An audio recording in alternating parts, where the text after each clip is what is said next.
క్రీస్తునందు ప్రియమైన దేవుని బిడ్డలకు మన ప్రభువైన యేసుక్రీస్తు నామములో వందనాలు తెలియజేస్తా ఉన్నాను. అలాగే జూమ్ కార్యక్రమాలని, యూట్యూబ్ కార్యక్రమాన్ని వీక్షిస్తూ దీవించబడుతున్న మీ అందరికీ ప్రాణపూర్వకంగా మరొకసారి వందనాలు. అందరూ బాగున్నారా?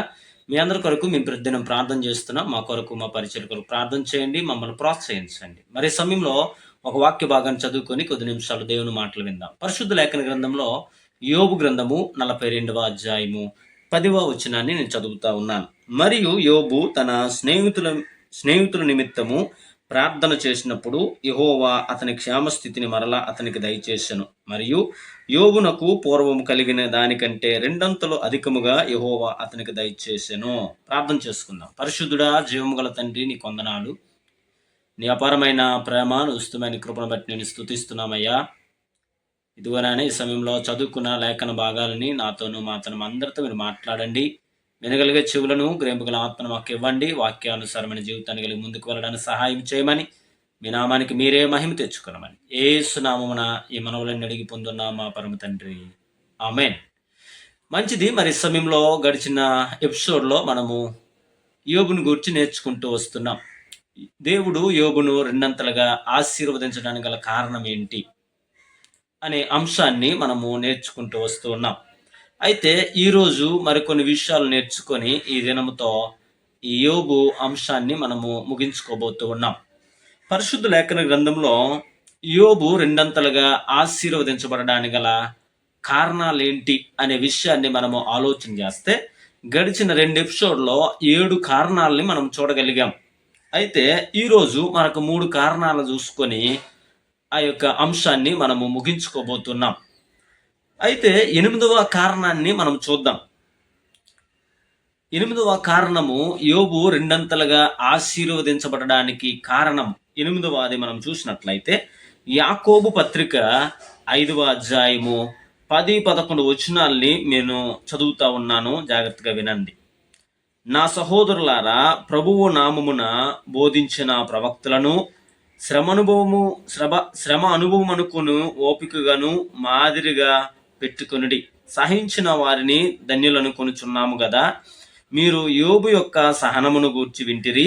ఆయన ఎంతో జాలియును కనికరమును గలవాడని మీరు తెలుసుకొని ఉన్నారు. దేవునికి స్తోత్రం. యోబును గూర్చి యాకోబు గారు ఇస్తున్నటువంటి సాక్ష్యము లేక స్టేట్మెంట్ ఏంటంటే, యోబు ఓర్పు గలవాడు అనే విషయాన్ని ఆయన నిర్ధారిస్తూ ఉన్నాడు. 8వ విషయాన్ని మనం చూస్తూ ఉన్నాం. యోబు రెండంతలుగా ఆశీర్వదించబడ్డానికి గల కారణం ఏంటి అని అంటే 8వదిగా ఓర్పు కలిగిన వాడు. యోబు ఓర్పు కలిగిన వాడు కదండి. నా జీవితాల్లో ఓర్పు అనేది చాలా ప్రాముఖ్యం. క్రైస్తవ జీవితానికి అది చాలా అవసరం. చాలాసార్లు మనం ఏం చేస్తూ ఉంటామంటే ప్రతిదానికి వారవలేని పరిస్థితి. ఎవరేమనుకున్నా, ఎవరేమంటున్నారా, లేకపోతే ఎవరు మనకి ఏది ఇవ్వట్లేదా, లేకపోతే ఎవరు మనల్ని గౌరవించట్లేదా, ఎవరు మనకి అనుకున్నది మన జీవితంలో నెరవేర్చట్లేదా, ఈ విషయాలన్నింటిలో బాగా పరిశీలన చేసుకుంటూ వారవలేని స్థితిలో మనం ఉంటూ ఉంటాం. చాలాసార్లు ఓర్పు అనేది మనలో ఉండదు. కానీ యోబు జీవితాన్ని మనం పరిశీలన చేస్తే యోబు చాలా సమస్యల్లో ఉన్నాడు. మనందరికీ తెలుసు, ముందు నుండి నేర్చుకుంటూ వస్తూ ఉన్నాం. ఆయన ఎట్లాంటి సమస్యలు ఎదుర్కొంటూ ఉన్నాడో మనందరికీ తెలుసు. అయితే అట్లాంటి సమస్యల్లో కూడా, అట్లాంటి శ్రమలలో కూడా యోబు చాలా ఓర్పు కలిగిన వాడుగా కనబడుతూ ఉన్నాడు. అందుకే యాకోబు భక్తుడు మనకు నేర్పిస్తూ ఉన్నాడు, యోబు అట్లాంటి శ్రమను సహించిన వాడు, అంతేకాకుండా ఆయన ఓర్పు కలిగిన వాడుగా కనబడుతూ ఉన్నాడు. అందుకు మనము చాలా జాగ్రత్తగా వాటిని చూసి నేర్చుకోగలగాలి, శ్రమను అనుభవించాలి. అంతేకాకుండా సహించిన వారు ధన్యులని మనం చాలాసార్లు నేర్చుకుంటున్నాము కదా, వింటున్నాము కదా, చదువుకుంటున్నాము కదా. మరి సహించగలుగుతా ఉన్నావా అనే విషయాన్ని అక్కడ యాకోబు భక్తుని ద్వారా మనం నేర్చుకోగలుగుతా ఉన్నాం. ఈ మాటలు వింటున్న నా ప్రియ దేవుని బిడ్డలారా, ప్రతి విషయానికి నువ్వు ఓర్చుకోలేని పరిస్థితిని ఏర్పాటు చేసుకుంటున్నావు. నీకు నువ్వుగానే ఓర్పు లేని జీవితాన్ని కలిగి ముందుకు వెళ్ళిపోతా ఉన్నావు.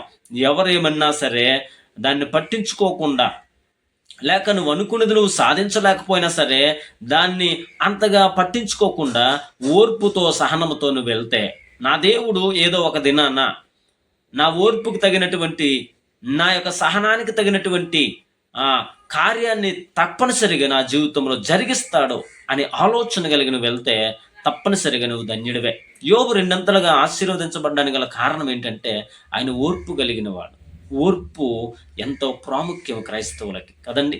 క్రైస్తవ సహోదరులారా, క్రైస్తవ బిడ్డలారా, దేవుణ్ణి నమ్ముకున్న నా ప్రియ దేవుని బిడ్డలారా, ఈ మాటలు మనల్ని బట్టి దేవుడు మాట్లాడుతూ ఉన్నాడు. పరిశుద్ధాత్మ దేవుడు మనల్ని బలపరచడానికి మాట్లాడుతూ ఉన్నాడు. ఓర్పు అనేది చాలా ప్రాముఖ్యం. నువ్వు అనుకున్నది నువ్వు సాధించలేకపోతున్నావా? లేక నీ శత్రువులు నిన్ను బాధపరుస్తూ ఉన్నారా? లేక నువ్వు అనుకున్నది నీ జీవితంలో నెరవేర్చుకోలేకపోతున్నావా? లేకపోతే నువ్వు అనుకున్నది నువ్వు పొందుకోలేకపోతున్నావా? ఓర్పు ప్రాముఖ్యం. ఓర్పుతో నువ్వు ముందుకు కొనసాగు. ఓర్చుకో కదండి. ఈరోజు ఏదైనా ఒక కష్టం వచ్చినప్పుడు కానీ, లేక ఒక దెబ్బ తగిలినప్పుడు కానీ, ఒక అనారోగ్య పరిస్థితిలో కానీ మనము హాస్పిటల్కి వెళ్తూ ఉంటాం కదండి. అప్పుడు ఏం జరుగుద్ది? అక్కడ ఉంటున్నటువంటి డాక్టర్స్ ఇంజెక్షన్ కానీ, మనకి ఏదైనా ఒక ట్రీట్మెంట్ చేసినప్పుడు అమ్మో నేను తట్టుకోలేను, తాళలేను అంటున్నప్పుడు ఓర్పు అనేది వారు చూపెడతారు. ఓర్చుకో అమ్మా, కొద్ది నిమిషాలే, కొంత సమయం ఓర్చుకో, ఏమి కాదులే అని అంటూ ఉంటారు. అట్లాంటి పరిస్థితుల్లో మనం ఏం చేయాలంటే ఓర్చుకుంటే అప్పుడు ఆ ఇంజెక్షనో లేకపోతే ఆపరేషనో లేకపోతే ఏదో ట్రీట్మెంట్ ఏదో జరుగుద్ది.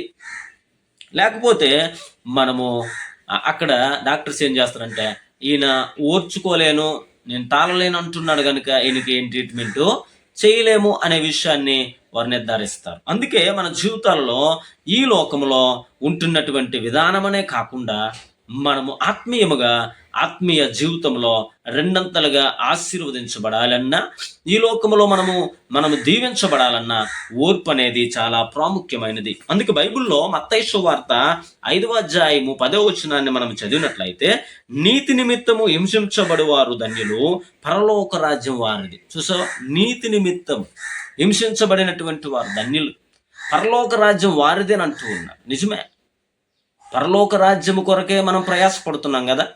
పరలోకానికి చేరుకోవాలనే ప్రతి క్రైస్తవుని యొక్క కోరిక. అంతేకాదు, క్రైస్తవుడే కాదు, ఈ లోకంలో జీవిస్తున్నటువంటి ప్రతి వ్యక్తి కూడా పరలోకం చేరుకోవాలి, వైకుంఠం వెళ్ళాలి కదండి అనే ఆలోచనే ఉంటుంది. ఈరోజు నా జీవితాల్లో మరి దాన్ని చేరుకోవాలంటే ఈ లోకంలో మనం ఓర్చుకోవాలి. అందుకే అంటారు కదా, కోడిగుడ్డు మనం తినేస్తూ ఉంటాం, కాస్త ఓర్చుకుంటే కోడిగుడ్డు అంట ఏమవుద్దంట, సట్టెడి కూర అవుతుందంట. ఎలాగా అనంటే ఆ కోడిగుడ్డుని ఆ పూట తినకుండా నువ్వు ఉంచితే, దాన్ని ఓర్చుకొని దాన్ని ఉంచితే అది ఒక పిల్ల అవుతుంది. పిల్ల ద్వారా నీకు నాకు సట్టెడి కూర అవుతుంది కదండి. ఆ కోడి మాంసం అవుతుంది కనుక సట్టెడి కూర అనేక మందికి సరిపోద్ది. ఓర్చుకుంటే కోడిగుడ్డు సట్టెడి కూర అవుతుందని సామెత పెద్దలు చెప్తూ ఉంటారు. అందుకే ఓర్పు అనేది మనకు చాలా ప్రాముఖ్యం.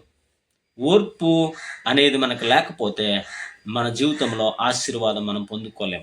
ప్రతిదానికి కోపం అయిపోతాం, ప్రతిదానికి బాధ, ప్రతిదానికి దుఃఖము, ప్రతిదానికి అరవడము, ఇవే మనం జీవితంలో ఎదుర్కొంటూ ఉంటాం. ఎందుకంటే ఓర్పు సహనం అనేది మనలో లేకపోతే ఇట్లాంటి పరిస్థితిని అనుభవించే స్థితిలో మనం ఉంటామనే సత్యాన్ని జ్ఞాపకం చేస్తున్నాను. అందుకే ఓర్పుతో ఉన్నటువంటి యోబు దగ్గరికి తన భార్య వచ్చి అంటది, ఎలాంటి మాట్లాడుతుందో మనకు తెలుసు కదా. మీరు తర్వాత చదవండి, యోబు గ్రంథాన్ని 2వ అధ్యాయం 10వ వచనాన్ని చదివితే అక్కడ మనం చూస్తాం ఆమె చేసినటువంటి ఆమె యోబుతో మాట్లాడినటువంటి మాటలు మనం వింటూ ఉంటాం. ఇంకా ఎంతవరకు అయ్యా నువ్వు అలా ఉంటావు? ఇకనైనా ఆ దేవుడు మంచోడు కాదని ఆ దేవుని మీద నింద వేసే, ఆ దేవుని మీద ఏదో ఒక మాట అనేసే ఇంకా ఎంతవరకు యథార్థంగా ఉంటావు? ఇకనైనా రా బయటికి, చచ్చిపో, ఆయన్ని శపించేసి లేకపోతే ఆయనకి ఏవో మాట్లాడేసి నువ్వు చచ్చిపో అని అంటూ ఉన్నాడు. అయినా సరే ఎంత ఓర్పుతో యోబు అక్కడ కనబడుతూ ఉన్నాడో, ఎంత సహనముతో కనబడుతూ ఉన్నాడో. ఈ మాటలు వింటున్న ప్రియ దేవుని బిడ్డలారా, ఓర్పు చాలా ప్రాముఖ్యము. యోబు రెండంతలుగా దీవించబడడానికి లేక ఆశీర్వదించబడడానికి గల కారణము, 8వ కారణం ఏంటంటే ఓర్పు కలిగిన వాడు. 9వది మనం చూద్దాం. అదే యోబు గ్రంథము 42వ అధ్యాయము 10వ మాట మనం చదువుకుందాం. ఇప్పుడు చదువుకున్న మాటే. మరియు యోబు తన స్నేహితుల నిమిత్తము ప్రార్థన చేసినప్పుడు యెహోవా అతని క్షేమస్థితిని మరలా అతనికి దయచేసెను. మరియు యోబునకు పూర్వము కలిగిన దానికంటే 2 అధికముగా యెహోవా అతనికి దయచేసెను. ఇక్కడ మనం చూస్తూ ఉన్నాము, తన స్నేహితుల కొరకు ప్రార్థన చేసినటువంటి వాడు. 9వది, యోబు రెండంతలుగా ఆశీర్వదించబడడానికి గల కారణము, 9వ కారణం ఏంటంటే తన స్నేహితుల కొరకు ప్రార్థన చేసేటటువంటి వాడు. ఎంత గొప్ప మంచి మాట కదండి, ఎంత గొప్ప లక్షణం కదండి, ఎంత మంచి లక్షణం కదా. తన స్నేహితుల కొరకు ప్రార్థన చేస్తూ ఉన్నాడు. తన స్నేహితులు తనను బాధపరుస్తూ ఉన్నారు, కించపరుస్తూ ఉన్నారు, అవమానపరుస్తూ ఉన్నారు, హేళన చేస్తూ ఉన్నారు, బాధ ఇంకా ఎక్కువ చేస్తూ ఉన్నారు. అయినా సరే యోబు తన స్నేహితుల కొరకు ప్రార్థన చేయడానికి సిద్ధపడుతూ ఉన్నాడు. ఈరోజు మనకి ఎవరైనా బాధపరిస్తే, ఎవరైనా మనకి కించపరిస్తే, ఎవరైనా మనకి అవమానం తీసుకొస్తే, ఎవరైనా మనకి మనము కాని దానిని అవును అని చెబితే వెంటనే వారి మీద బుస్సును లెగిసిపోతూ ఉంటాం. నువ్వెవడవు, నీలోనేటుంది గొప్ప, నీ గొప్ప ఏంటి, నా గొప్ప ఏంటి అనే విధానంలో మనం ముందుకు కొనసాగిపోతూ ఉంటాం. జాగ్రత్త. నీ స్నేహితుల కొరకు నువ్వు ప్రార్థన చేయాలి, నీ శత్రువుల కొరకు నువ్వు ప్రార్థన చేయాలి. దావీదు తన శత్రువులు తరుముతా ఉన్నప్పటికీ కూడా తన శత్రువుల కొరకు ప్రార్థన చేస్తూ ఉన్నాడు కదండి. వారు దొరికినప్పటికీ కూడా వారిని ఏమి చేయట్లేదు కదండి. వారు తరుముతా ఉన్నారు కానీ వారు దొరికినప్పటికీ కూడా తన వారే కానీ వారిని ఏమీ చేయలే, ముట్టట్లే. అట్లాంటి అనుభూతి మనకు ఉండాలి. యోబు తన స్నేహితుల కొరకు ప్రార్థన చేసే అనుభూతి. నీ స్నేహితుల కొరకు నువ్వు ప్రార్థన చేస్తున్నావా? నీ స్నేహితుల కొరకు నువ్వు ప్రార్థన చేసే అనుభవంలో ఉన్నావా? చాలాసార్లు వాడు నాకు ఎలాగన్నాడండి, అలాగన్నాడండి, అదన్నాడండి, ఇదన్నాడండి, వాడు ఎలాంటోడండి, అలాంటోడండి అని వారి మీద నిందలు మోపుతా ఉన్నావు కానీ నీ స్నేహితుడి కొరకు నువ్వు ప్రార్థన చేయట్లేదు. వాడు సరైన విధానంలో కొనసాగాలని, మారు మనసు పొందుకోవాలని, లేకపోతే వాడు రక్షణ జీవితంలో కొనసాగాలని వాడి కొరకు ప్రార్థన చేసే అనుభవం నీకు లేదు. అందుకే వారు అలా తయారవుతా ఉన్నారు. నీ పక్కింటివాడు, నీ ఇరుగింటివాడు, నీ పొరుగింటివాడు, నీ ఎదురింటివాడు, వారందరూ నీ స్నేహితులే. వారితో వైరం పెట్టుకుంటూ ఉంటావు, వారితో అనేకమైనటువంటి మాట్లాడుతూ, వారితో నిందల అవమానాలను మోస్తానంటావే కానీ వారితో కలివిడిగా ఉంటూ వారిని స్నేహితులుగా దేవుని సన్నిధికి నడిపించలేని పరిస్థితి మనది కదా. దేవుని మాటలు వారికి బోధించలేని పరిస్థితి. స్నేహితుల కొరకు ప్రార్థన చేస్తున్నాడు ఇక్కడ యోబు. నీవు నీ పక్కింటి, ఎరిగింటి, పొరుగింటి వారి కొరకు నీ స్నేహితులని, నీవు స్నేహితులుగా పిలుచుకుంటున్నటువంటి వారి కొరకు నువ్వు ప్రార్థన చేయగలుగుతా ఉన్నావా? వారిని రక్షణ మార్గంలో నడిపించాలి, దేవుని మాటల వరకు బోధించాలి, తెలియచేయాలని నువ్వు ఏమాత్రమైన ఆలోచన చేస్తున్నావా కదండి.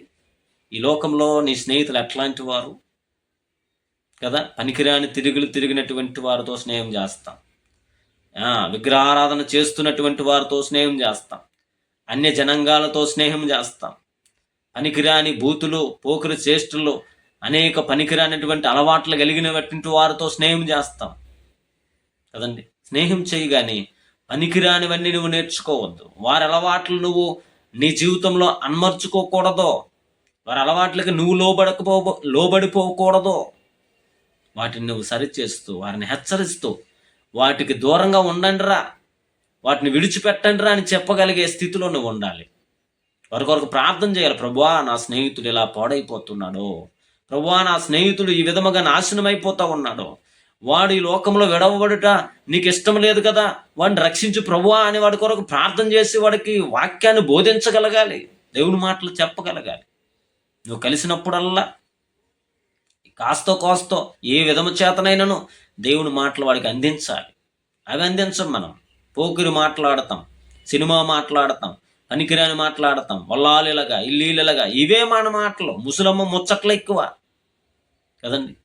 ఇట్లాంటివి మనం పెట్టుకోకుండా మన స్నేహితులు అనగా మన ఇరుగు పొరుగు వారి కొరకు వారిని స్నేహితులుగా మనం భావిస్తూ, వారి కొరకు ప్రార్థన చేస్తూ, వారి కొరకు మంచి మాటలు మనము వారికి తెలియజేస్తూ, క్రీస్తు ప్రేమను వారికి కనపరిచినప్పుడు తప్పనిసరిగా వారు నిన్ను ప్రేమిస్తారు. తద్వారా నీ దేవుని నామానికి మహిమ వస్తుంది. నిన్ను ప్రేమిస్తే వారు తప్పనిసరిగా నీ మాట వింటారు. నువ్వు రమ్మని దగ్గరికి వస్తారు, దేవుని సన్నిధికి రా అంటే వస్తారు. తద్వారా దేవుని నామము మహిమపరచబడుతుంది. మరి నువ్వు చేస్తున్న పని ఏంటి? నీ స్నేహితుల కొరకు ప్రార్థన చేసే అనుభవం ఉన్నదా? యోబు రెండంతలుగా దీవించబడడానికి గల కారణము ఏంటంటే, 9వ కారణము తన స్నేహితుల కొరకు ప్రార్థన చేసేటటువంటి వాడు. నీ స్నేహితుల కొరకు, నీ బంధువుల కొరకు, నీ రక్త సంబంధుల కొరకు నువ్వు ప్రార్థన చేస్తున్నావా? స్నేహితుల కొరకు ఎందుకులే, నీ ఇంట్లో ఉన్నటువంటి వారి కొరకు నువ్వు ప్రార్థన చేయగలుగుతా ఉన్నావా? నీ ఇంట్లో ఇంకా రక్షణ లేని వారు చాలామంది ఉన్నారు. దేవుని దూషించిన వారు, దేవుని హేళన చేసిన వారు, దేవునికి దూరంగా ఉన్నటువంటి వారు చాలామంది ఉన్నారు నీ ఇంట్లోనే. వారి కొరకు నువ్వు ప్రార్థన చేయగలుగుతా ఉన్నావా? లేదు. నాకు ఎందుకులే అనే విధానంలో వెళ్ళిపోతున్నావు. ఏదో నేను ఆ పూటకి చర్చికి వెళ్తున్నాను అంతే, సరిపోద్దలే అని అనుకుంటున్నావు. నీవు కలిగిన రక్షణ వారికి నువ్వు ఇవ్వగలగాలి. వారిని కూడా రక్షణలోనికి నడిపించాలి. అప్పుడే నీ కుటుంబంలో నువ్వు గొప్ప కార్యాలు చూడగలుగుతావు. ఈ మాటలు వింటున్నా ప్రియ దేవుని బిడ్డలారా, నీ స్నేహితుల కొరకు నువ్వు ప్రార్థన చేసే అనుభవంలోకి వెళ్ళాలి. యోబు తన స్నేహితుల కొరకు ప్రార్థన చేస్తున్నాడు కనుకే రెండంతల ఆశీర్వాదాన్ని ఆయన పొందుకుంటూ ఉన్నాడు. చివరగా 10వ విషయాన్ని మనం చూసి ముగించుకుందాం. అదే యోబు గ్రంథము 2వ అధ్యాయము 9-10 వచనాలని చదువుకుందాం. అతని భార్య వచ్చి, నీవు ఇంకనూ యథార్థతను వదలక ఎందువా? దేవుని దూషించి మరణము కమ్మనెను. అందుకతడు, మూర్ఖురాలులా మాట్లాడినట్లు నీవు మాట్లాడుచున్నావు. మనము దేవుని వలన మేలు అనుభవించదము, కీడును మనము అనుభవింపదగదా అనెను. ఈ సంగతులలో ఏ విషయమందును యోబు నోటి మాట చేతైనను పాపము చేయలేదు. దేవునికి స్తోత్రం.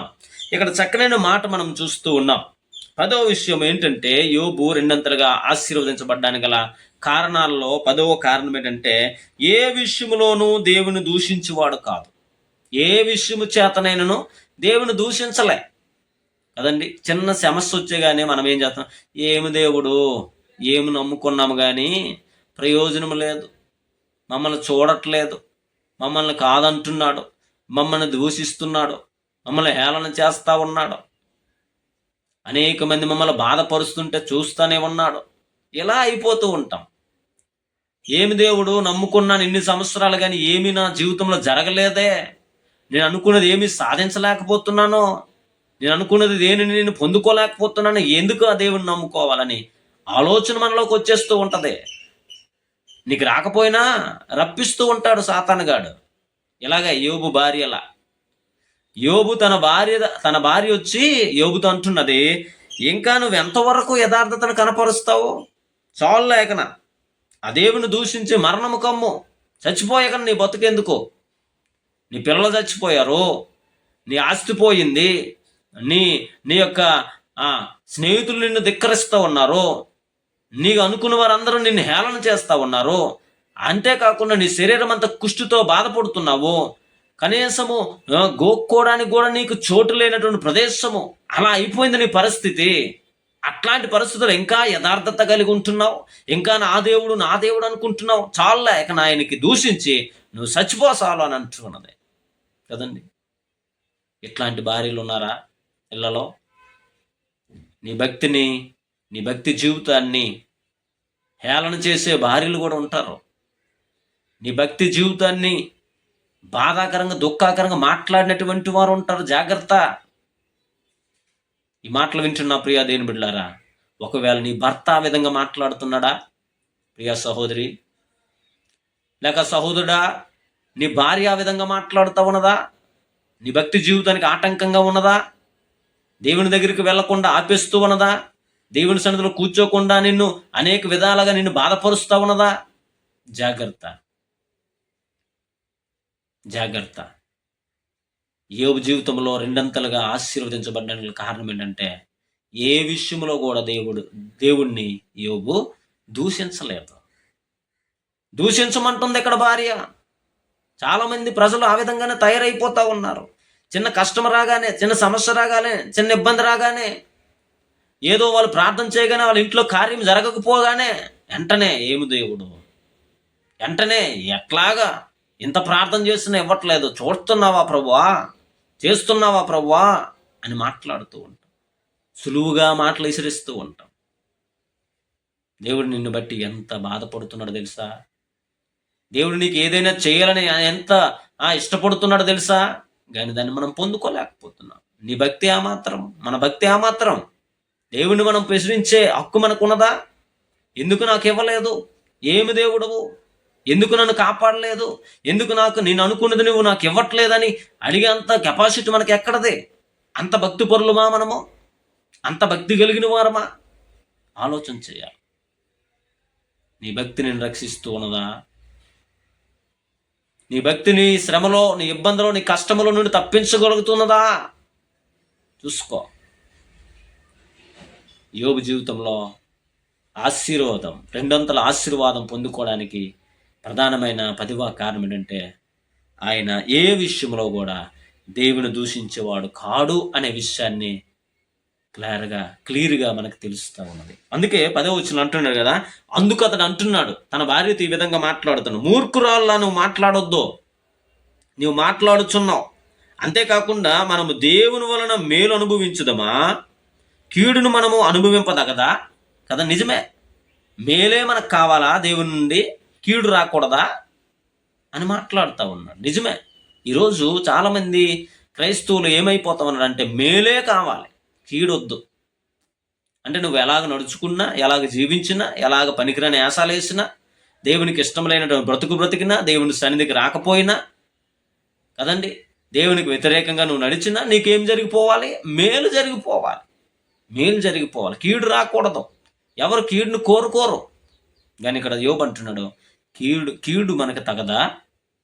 కీడు చేస్తే దేవుడు కాడా? మేలు చేస్తేనే ఆయన దేవుడా అని అంటూ ఉన్నాడు తన భార్యకి.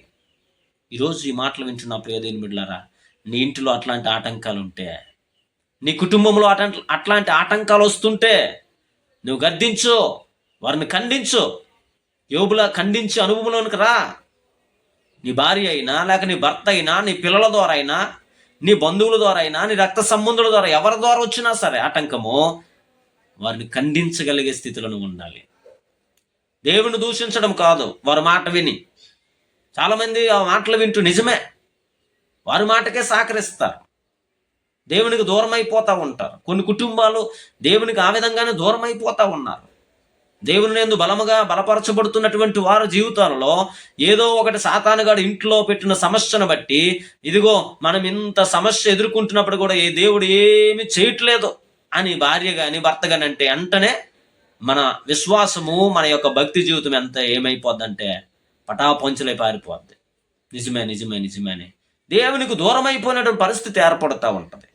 ఈ మాటలు వింటున్న ప్రియ దేవుని బిడ్డలారా, చాలా జాగ్రత్త.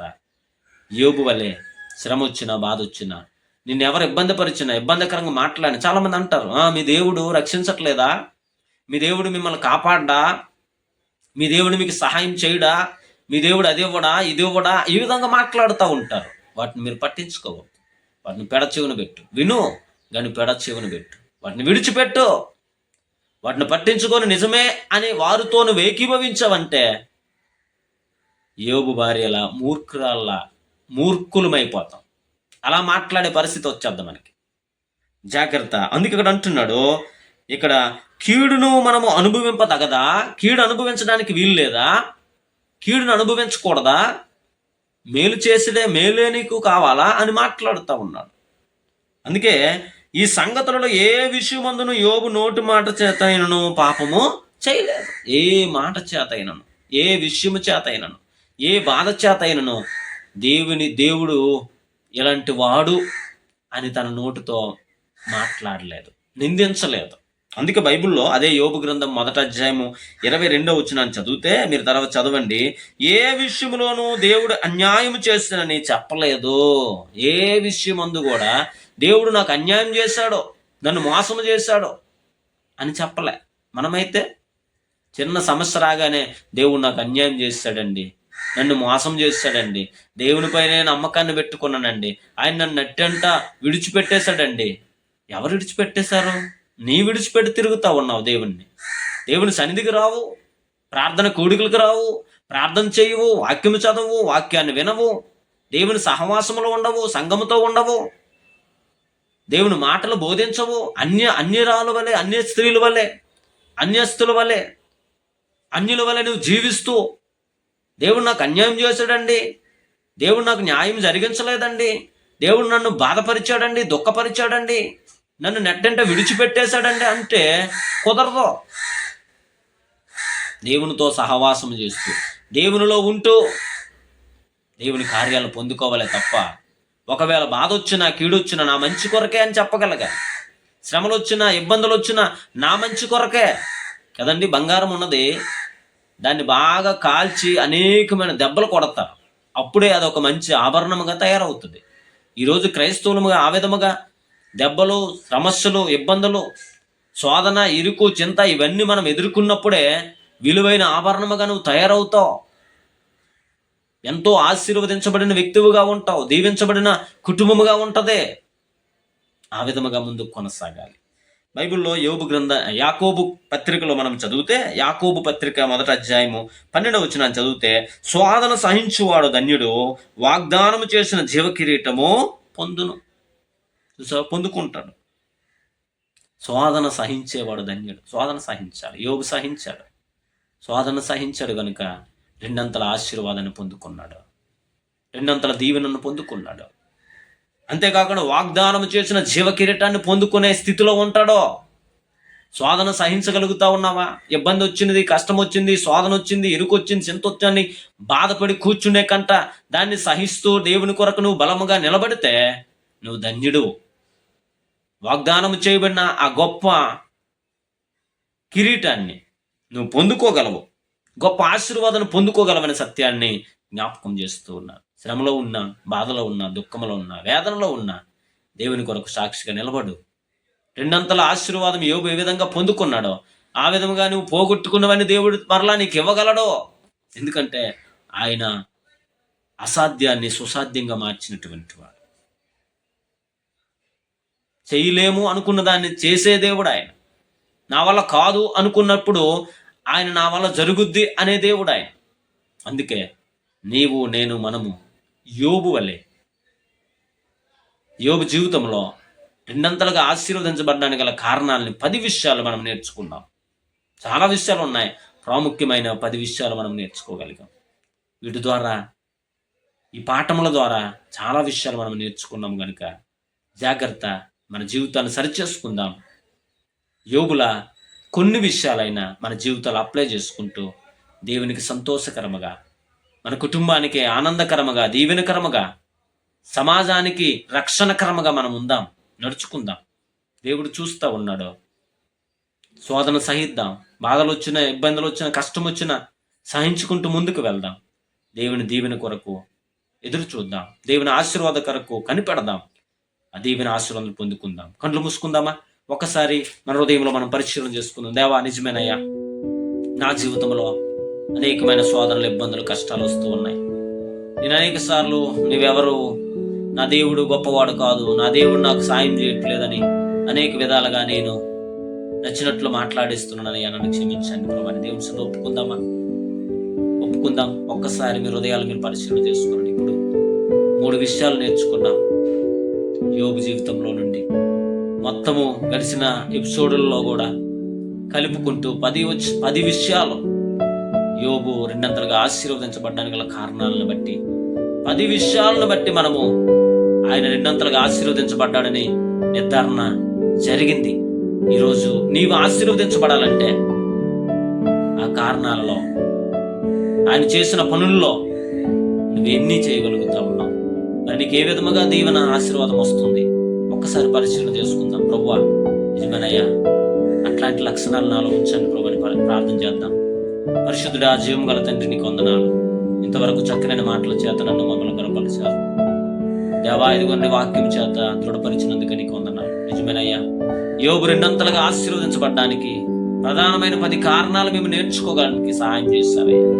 ఈరోజు యోబు వలె సహనాన్ని, యోబు వలె మా జీవితంలో శోధన సహించే వారము ఉండడానికి సహాయం చేయండి. ఓర్పుతో, సహనముతో దేవా, మా స్నేహితుల కొరకు ప్రార్థన చేసే అనుభవంలో ఇదిగోనైనా ఏ విషయంలో కూడా దేవుడు మాకు అన్యాయం చేశాడని చెప్పేవారముగా కాకుండా ఏమి జరిగిన మా మంచి కొరకు అనే విధానంలో ముందుకు కొనసాగి వాళ్ళకి సహాయం చేయండి. ఆ దీవెన ఆశీర్వాదం పొందుకునే ఇదిగో అట్లాంటి దీవెన ఆశీర్వాదం పొందుకునే విధానంలో మాకు నడిపించమని సన్నిధిలో అడుగుతుంది.